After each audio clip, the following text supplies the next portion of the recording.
செய்ய வேண்டாம் அடியார்கள் மக்களுக்கு என் வணக்கத்தை தெரிவித்துக் கொள்கிறேன். இன்றைய பகுதியை நான் எடுத்துக்கொள்கிற ஒரு கேள்வி மிக விசித்திரமானது. எப்படி என்றால், ஆன்மீகவாதிகள் அனைவரும் பயன்படுத்தக்கூடிய யந்திரம், மந்திரம், தந்திரம், இப்படி பல வகையான மார்க்கங்களை கடைபிடிக்கிறார்கள் ஆன்மீகவாதிகள். இதிலெல்லாம் மிகவும் உயர்ந்தது, உன்னதமானது என்று சொல்லி மந்திரத்தை உபதேசித்து, மந்திரத்தை பிரயோகித்து பலன் பெறுகின்றோம். எந்திரத்தை வைத்து பூஜை செய்து பலன் பெறுகின்றோம். தந்திரம் மூலமாகவும் பயன்கள் ஏற்படுகிறது. இப்படி இவைகளெல்லாம் உன்னதமானது என்றால் அவைகளை எப்படி நாம் புரிந்து கொள்வது, அதன் பலனை அடைவது எப்படி தெளிவாக சொல்ல முடியும். மந்திரம், தந்திரம், யந்திரம் இவர்களுடைய உன்னத தன்மை என்ன, அதை எப்படி பயன்படுத்திக் கொள்வது, புரிந்து கொள்வது எப்படி என்று சாமிகள் வேண்டுமா கேட்கிறோம். இனி கவலை வேண்டாம், பக்த கோடிகளுக்கெல்லாம் முதற்கண் வணக்கம். இப்போ பாருங்க, மந்திரம் என்பது நான் பல பகுதிகளில் ஒரு சில துளிகளை உங்களுக்கு சொல்லியிருக்கேன்.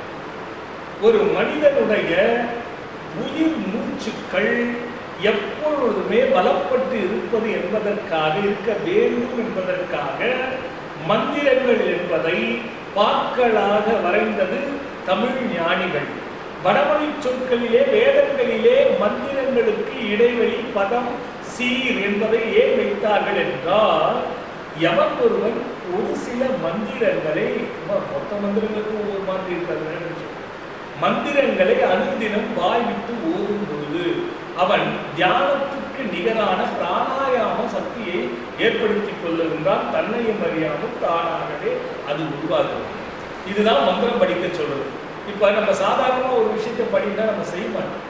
அதே நேரத்தில் ஒரு இறைவனை முன்வைத்து நாம் சேர்த்து செய்யும் பொழுது குருவருள் திருவருள் போல மந்திரரும் திருவருளும் கூடி நிற்கிறது. குருவால் உபதேசிக்கப்படும் மந்திரம் அதுக்குதான் தேவை. எந்த மந்திரம் கற்கணும்னாலும் அதுக்கு ஒரு குரு வேணும். ஏன்னா மந்திரம் என்பது பிராணாயாமம் உட்பட்ட விஷயம்.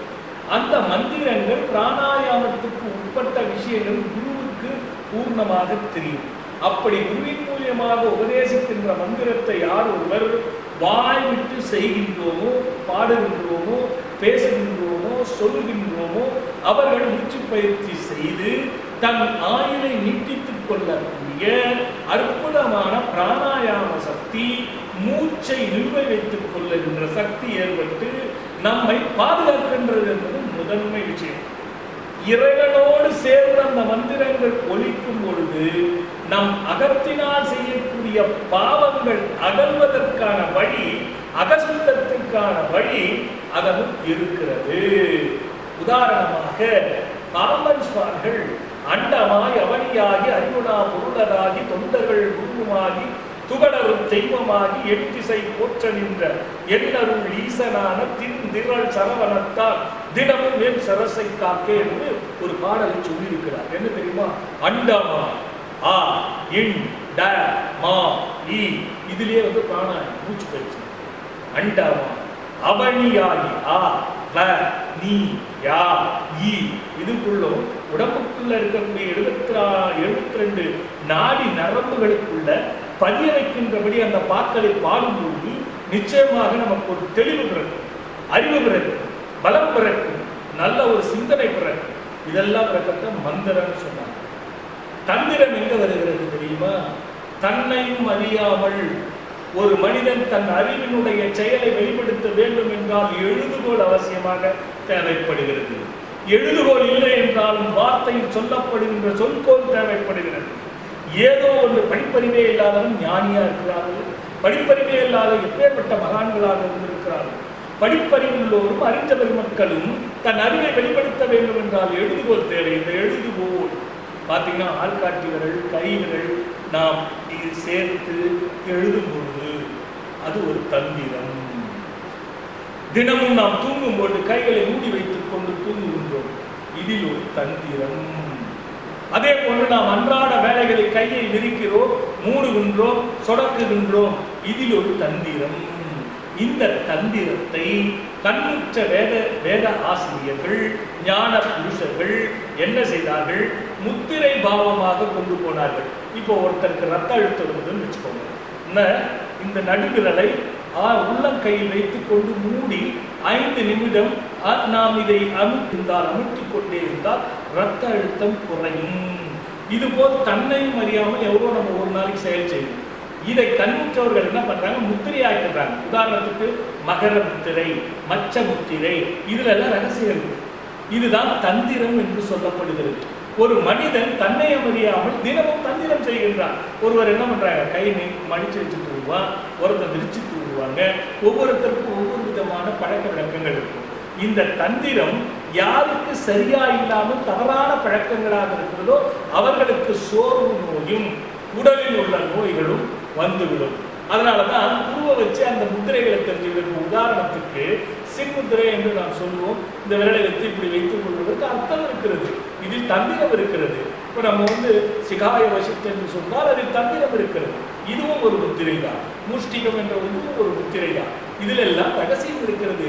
இது தந்திரம். இதை கற்றுக்கொண்டு நாம் அதன்படி அன்றாடம் இந்த கைகளை வைத்து முத்திரைகள் போட்டால் எல்லாம் கட்டுப்பாடுக்குள்ள இருக்கும், எல்லா ஆயுள் இருக்கும், திடமான ஒரு விஷயம் இருக்கும்.